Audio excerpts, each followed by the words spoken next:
What's up, Canuck fans? Welcome to the Line Change Podcast, a proud presentation of DraftKings Sportsbook, as well as a proud member of the Hockey Podcast Network. Be sure to check out the network for your favorite podcast covering your favorite team at thehockeypodcastnetwork.com, the home of hockey podcasts, every team, everywhere. Now, I wanted to start this a little early, and don't worry, we will still be joined by our very special guest in about 15 minutes or so. I wanted to talk a little bit about the game last night against the Toronto Maple Leafs. I said it, if we're going to win at least one game on this road trip, it's got to be against the Leafs. But nope, the Canucks weren't having any of that. They were downright embarrassed by the Leafs last night, who, for the first time since 2023, beat the Canucks. So they've not managed to beat the Canucks in the last 3 years, and they finally do it, blanking them 5-0. Absolutely disaster performance from the Canucks. No effort, no heart whatsoever. And honestly, if it wasn't for my buddy Alfred chatting with guys like David Quadrelli, Harman Dial at the Canucks Army watch party last night at Greta, I probably wouldn't have even watched this game or really paid any attention to it. So that's how bad this game was. I mean, yeah, but we'll talk about it with Dolly when he comes on, get his thoughts on the Canucks' performance, or rather lack thereof. We'll ask him about the big topic around Vancouver, that is trading Kiefer Sherwood. We'll talk Evander Kane and what the Canucks could get for him, or what Dolly's hearing around the league. Get the scoop, if you will. And we're just going to chat. I'm absolutely thrilled and over the moon for this opportunity to have Rick on the podcast. It's like I tweeted, checking this one off the old bucket list.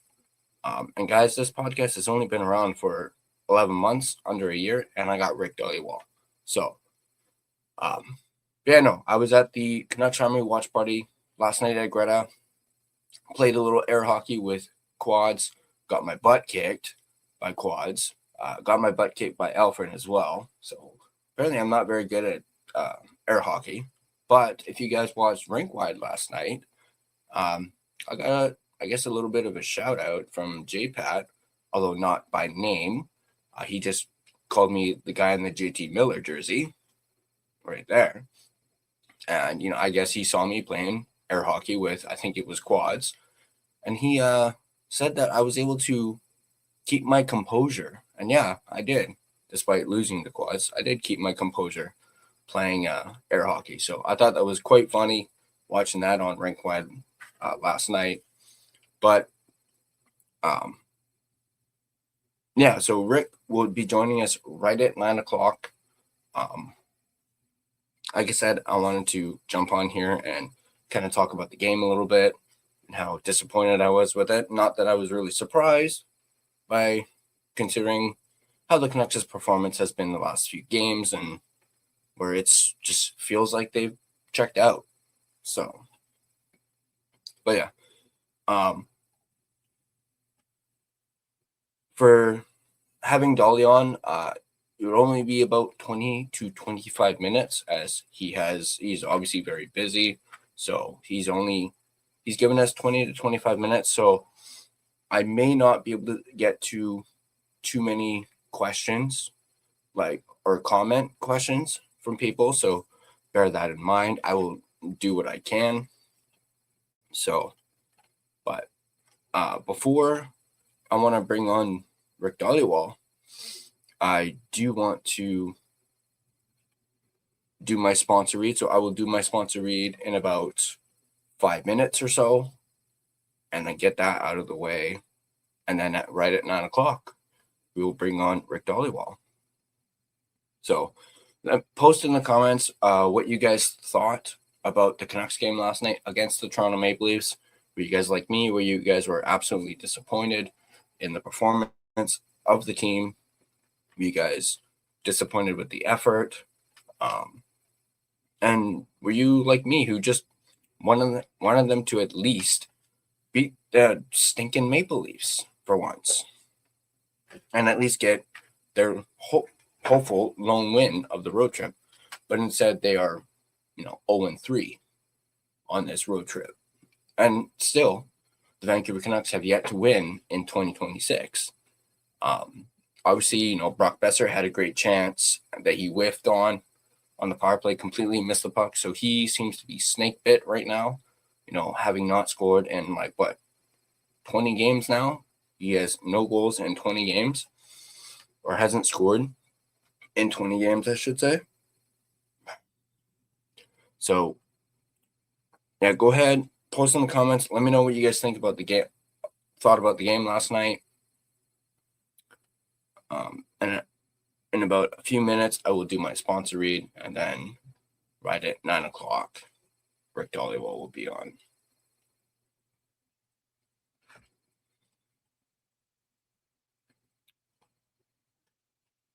Also, if you guys have never been to a Greta watch party, they are absolutely amazing and so much fun. Even when the Canucks lose, you're gonna have a guaranteed a good time.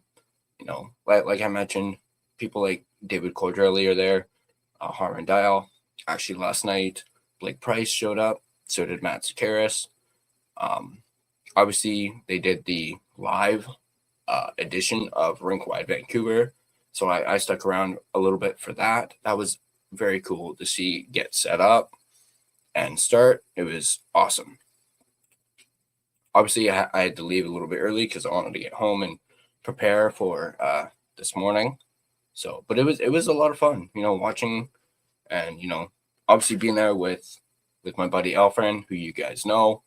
I've seen in the comments on this channel as well as on Clay's channel. You've seen him. Spending time with him was great, and yeah, playing him in air hockey, which I haven't played in years. I will admit I've not played air hockey in so long, but at the end of the day, I still got my butt kicked by both quads and Alfred. All right, so I'm going to do my sponsor read, and then, like I said, right at 9 o'clock, Dolly should hop on, and then we'll just dive right into it. I got loads of questions for him and have a lot that I want to discuss with him, regarding the Canucks. So we are going to do that. But first, here, I'll thank one of my other sponsors first, and that is, of course, Gassy Jack Art, maker of this fine artwork you see right here. Go ahead and get your prints from GassyJackArt.com. They only range from about $20. I believe he still has his buy two get two free. I'm not entirely sure, but he has had that sale going on for quite some time, so he might still have it. So you can actually probably get 2 prints for $40. Or no, actually you can buy 2 and get an additional 2 of them for free. So go ahead, check them out, GassyJackArt.com. And I want to thank my primary sponsor, none other than DraftKings Sportsbook.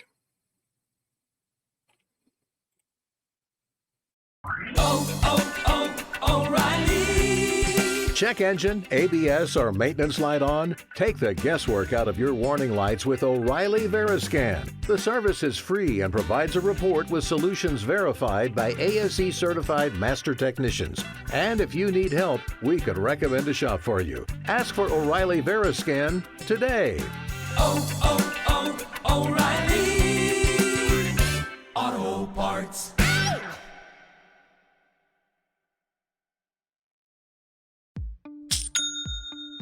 Nobody does selling better than Shopify. Shopify is the home of the #1 checkout on the planet.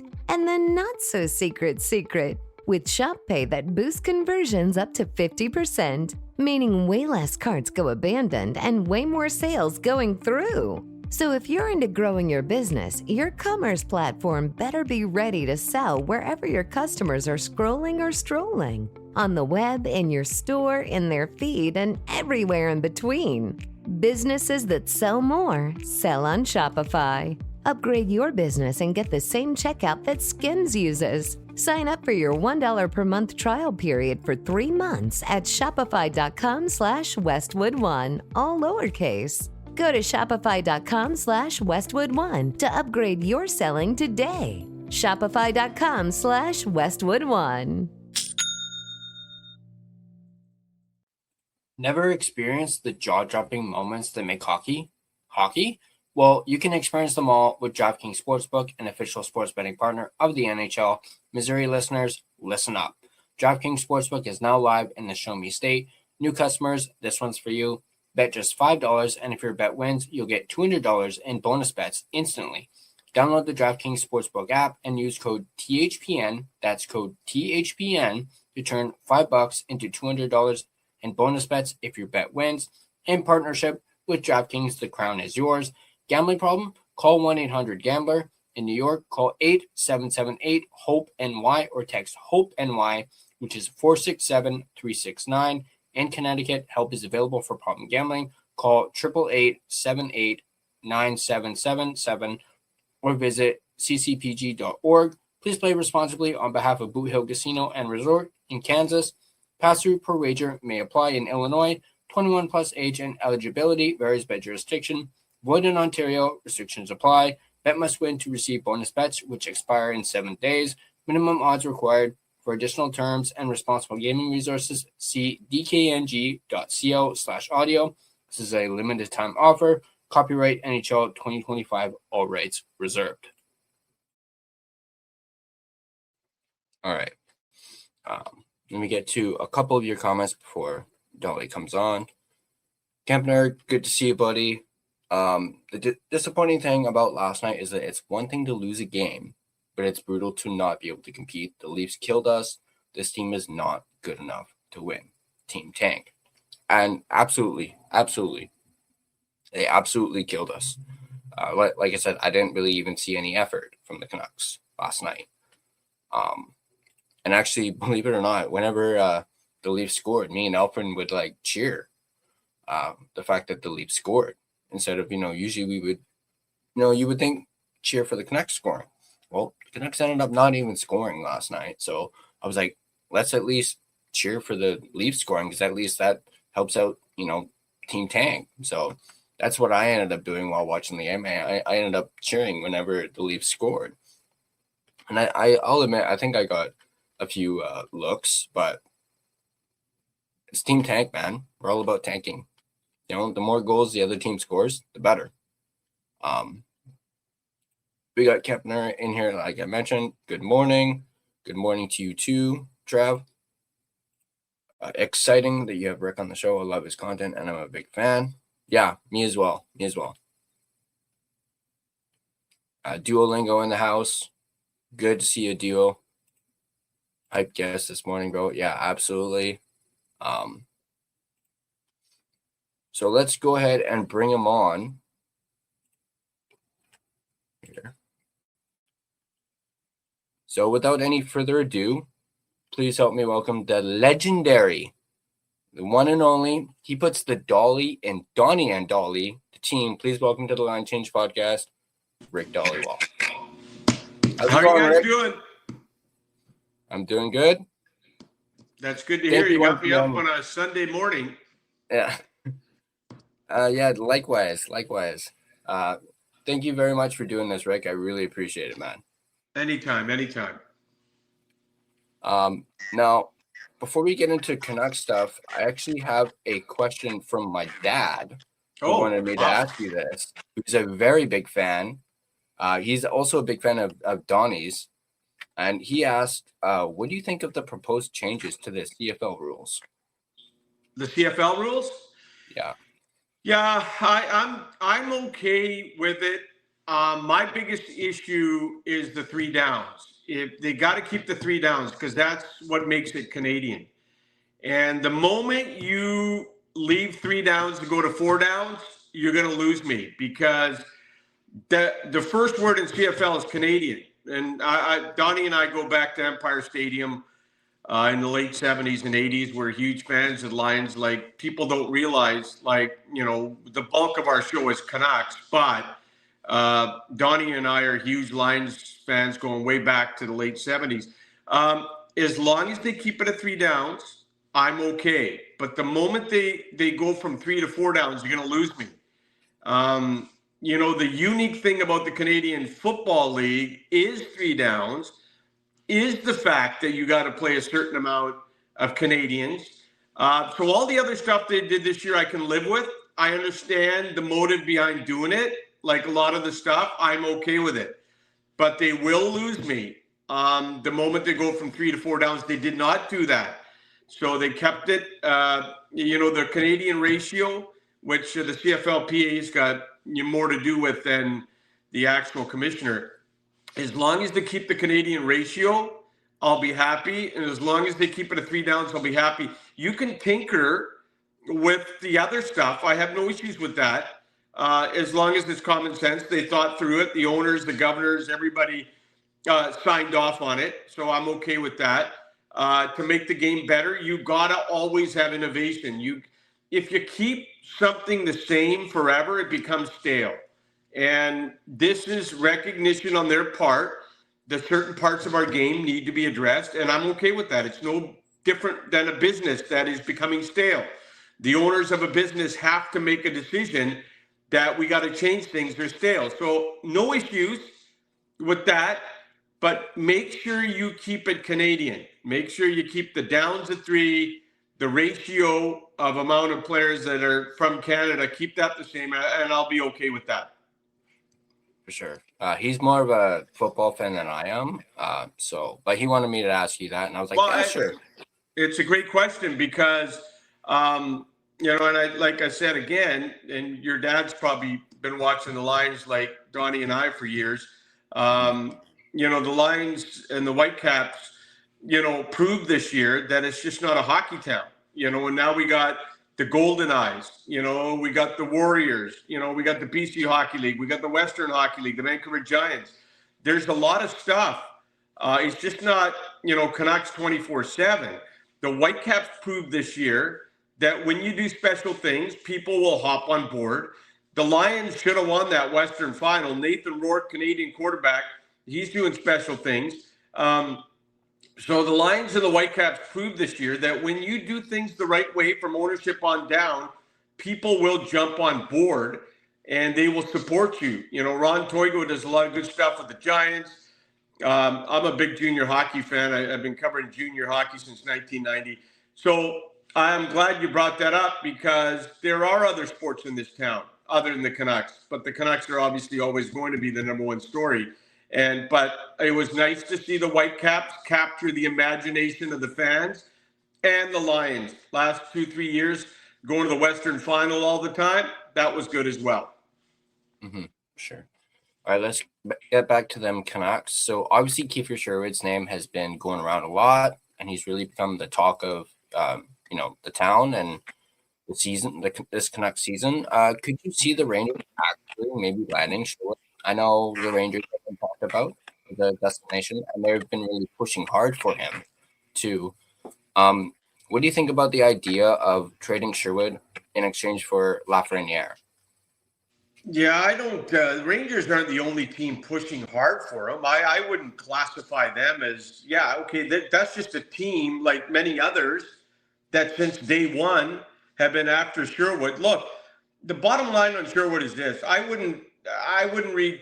Why would the Rangers give up Lafreniere, who's got, unless you give Sherwood on a contract extension, to give up Lafreniere for a guy who's going to play for you for 2 or 3 months makes no sense on any level. You would have to cut a deal with Sherwood's agent and make sure he's with you for 4, 5, 6 years. That's not the type of guy you give away for a rental. Look, when it comes to Sherwood, lots of interest from lots of teams because of his price, $1.5 million. Any team is going to be able, that's going for the Stanley Cup, is going to be able to fit Sherwood in their salary cap because he's at such a really small price.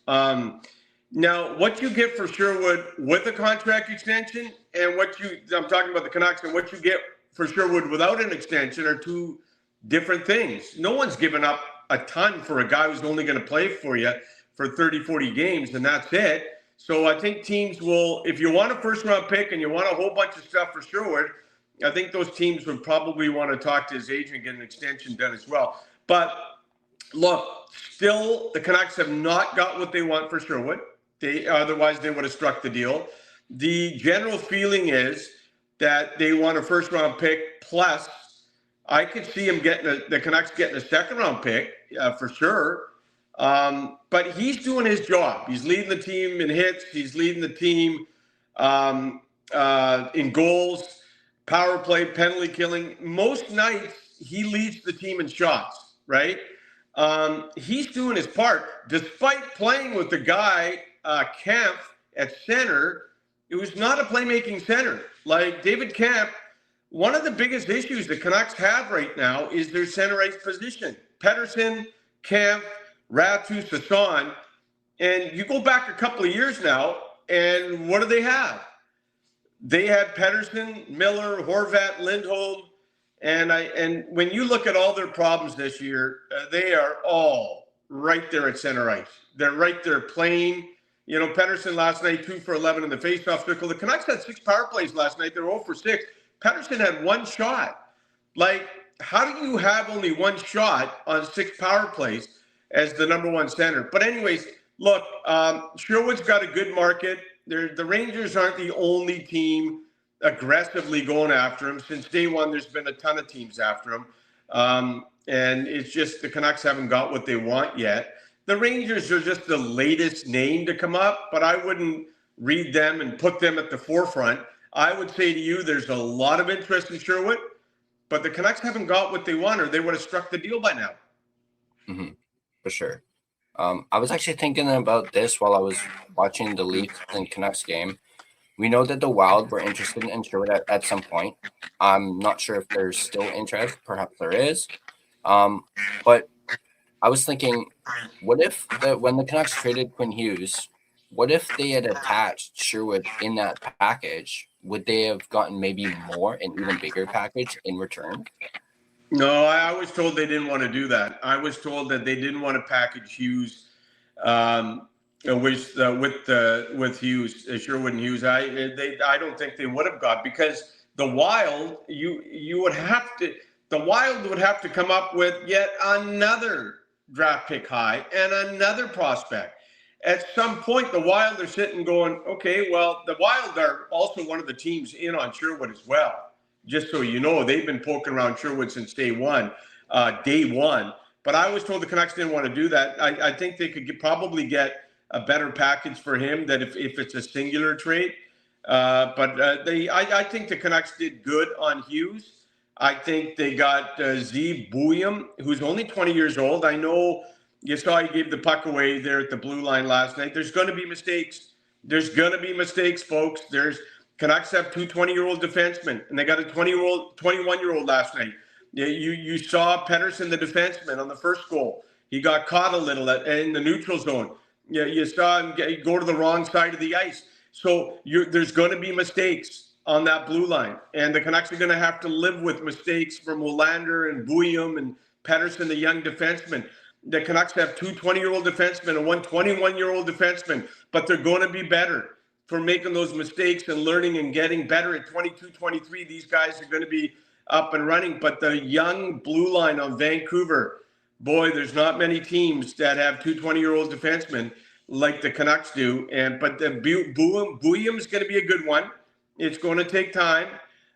You can obviously see, and Willander, his ice time's going up. It was 17 minutes last night. You noticed Willander was at 10, 11, 12 for such a long time.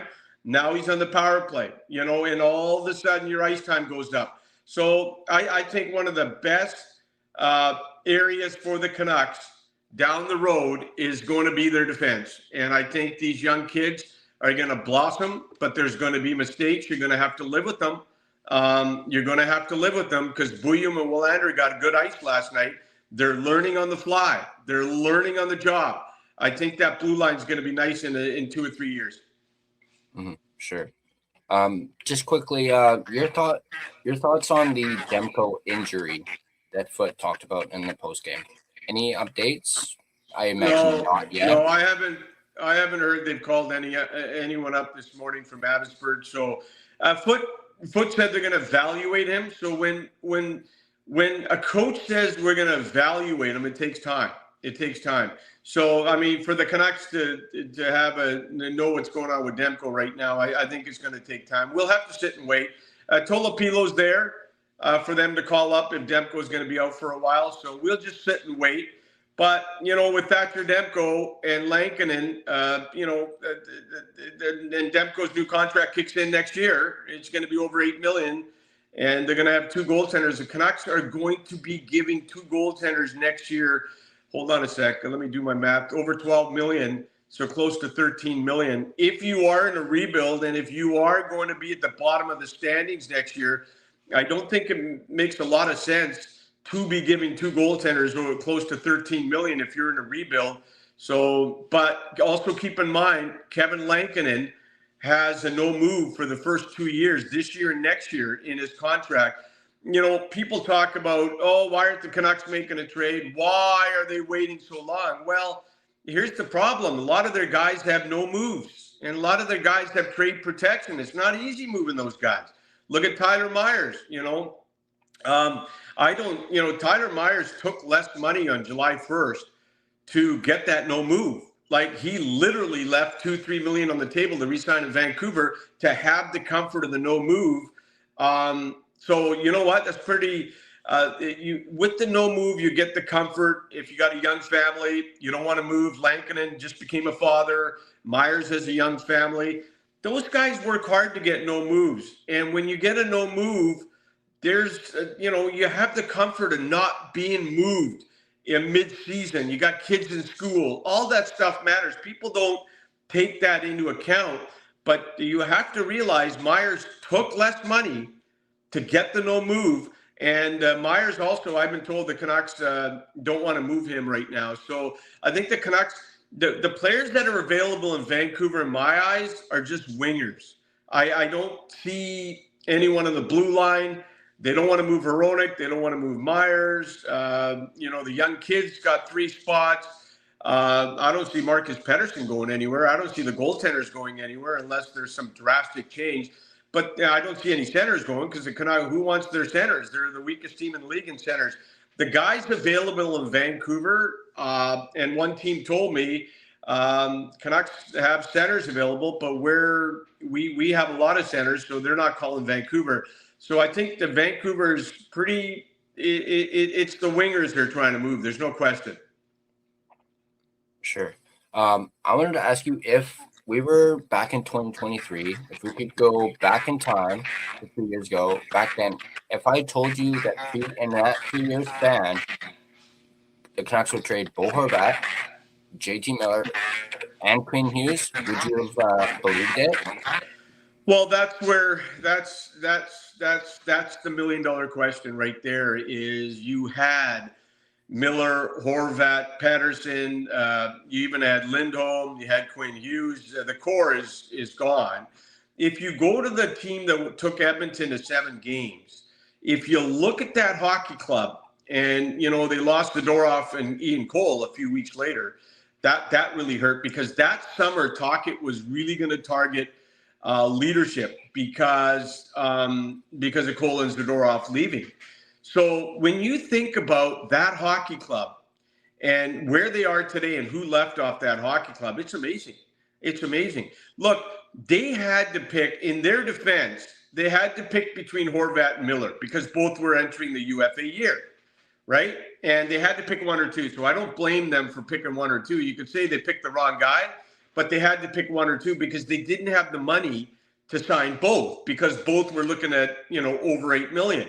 And so you can't blame them for that. You had to pick one or the two. But you're right. At one time, 2 to 3 years ago, the Canucks were one of the top teams in the NHL with center depth, center quality.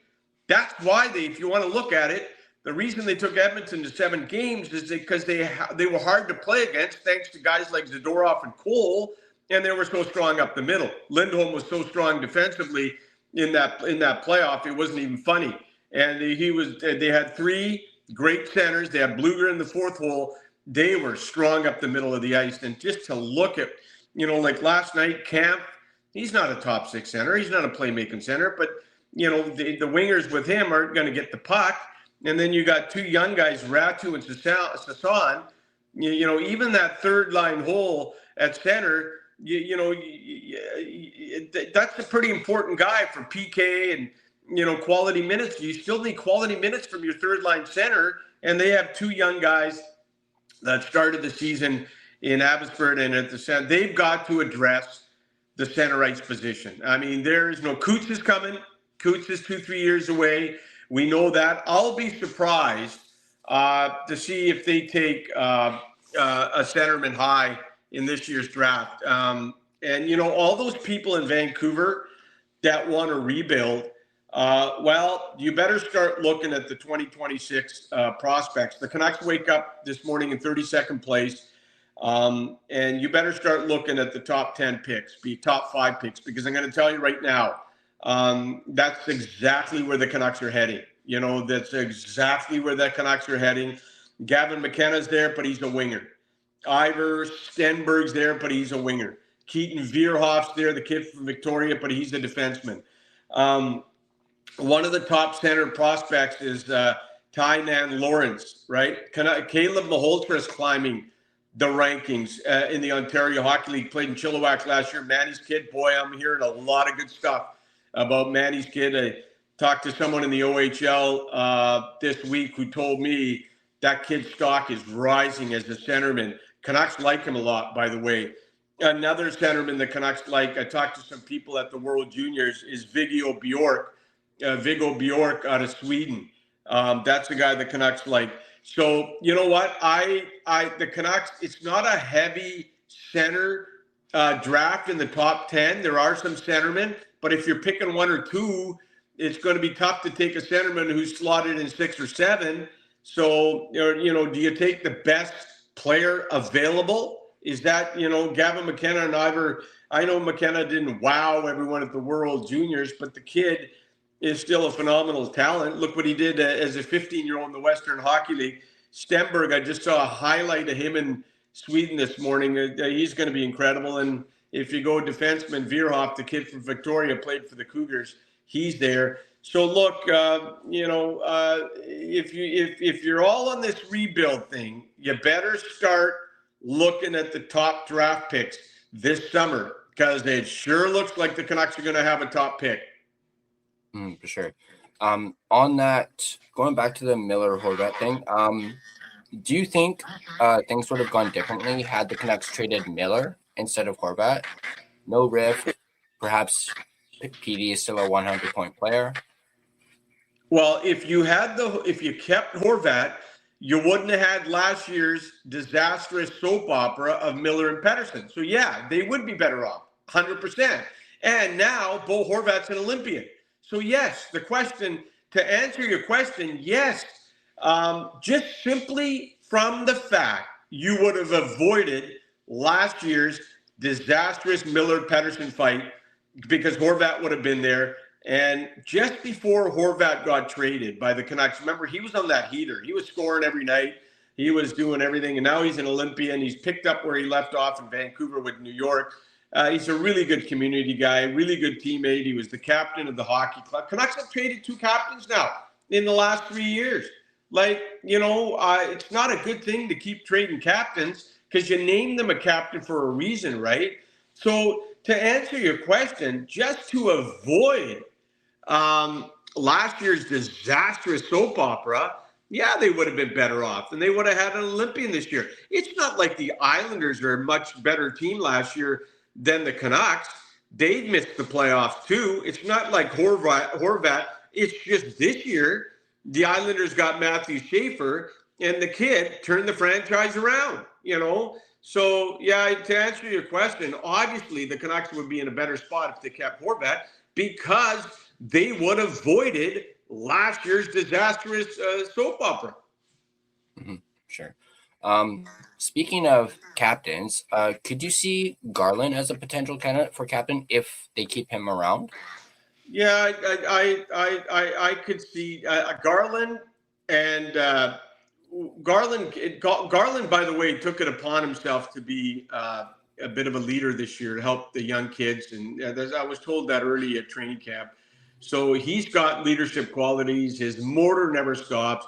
A captain sets the culture. He sets the work ethic. He's a good pro on and off the ice. He puts in the extra time, all that stuff. Hronek is showing leadership qualities this year. But I can live with Garland being the captain. I think that, but I mean, also being a captain in a Canadian market also means that you have to deal with the media every day, which isn't easy. You saw Quinn Hughes with the media at the end. He wasn't great, right? Body language wasn't great. But hey, if you're going to step up and be captain in the Canadian market with media and Twitter and social media and all that, part of your job, unfortunately, is dealing with the media every day and the accessibility of, talking to the media every day. And when times are good and your team is winning, the media and the fans and social media is not an issue in the Canadian market. But as Quinn Hughes showed you, when times are not good and you're losing a lot and you got to stand up and talk to these guys every day, it's not a lot of fun.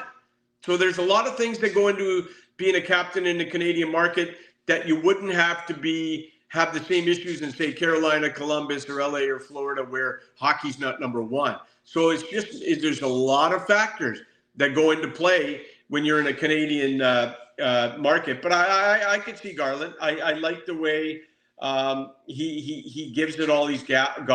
And, right from training camp to practice to games, if young players can see how hard he works, that helps. But if young guys see a captain who's lollygagging, that's not good. But I would also say to you, there's not a lot of candidates on the Canucks for captain as well. I mean, Myers, did you hear Tom Lander last week, go out of his way to say how Myers has helped him in his development and the way he talks to him and gives him tips and stuff like that. Myers has got leadership qualities.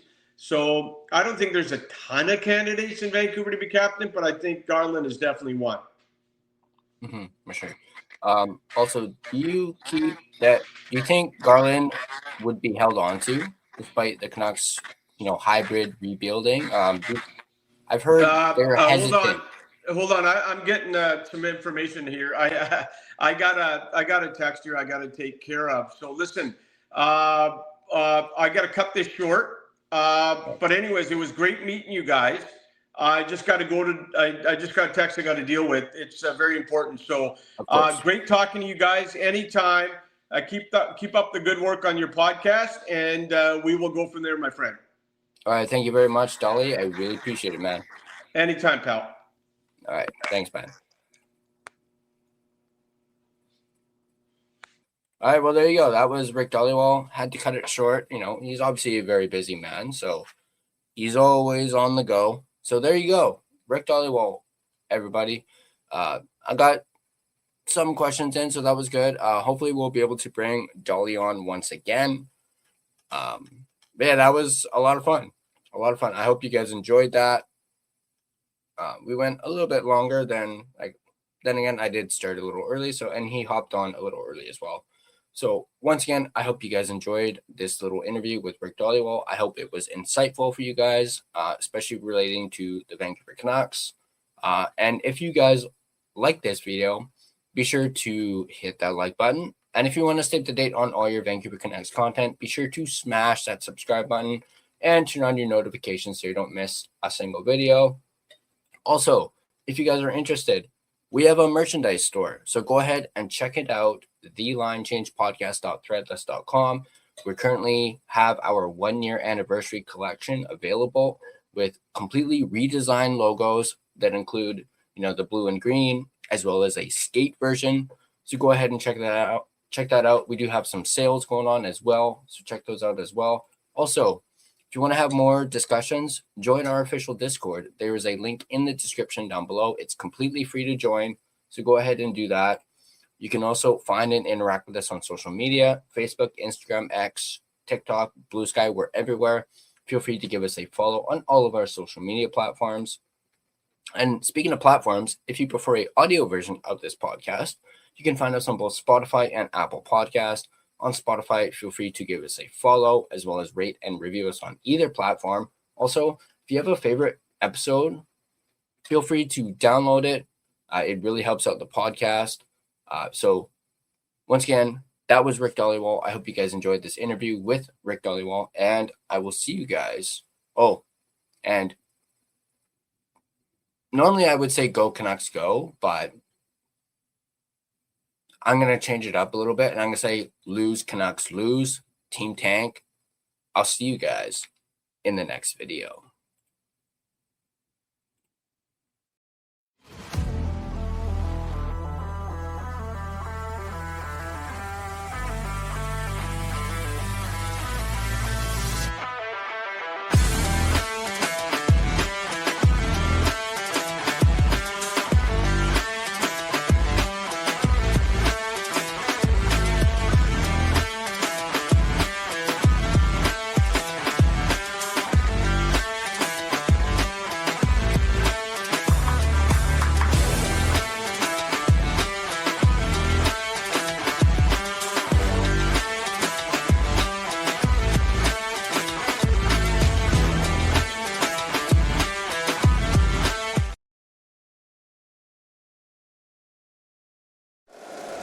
If you like the show, please take a moment to rate, review, and subscribe. It really does help the show to grow.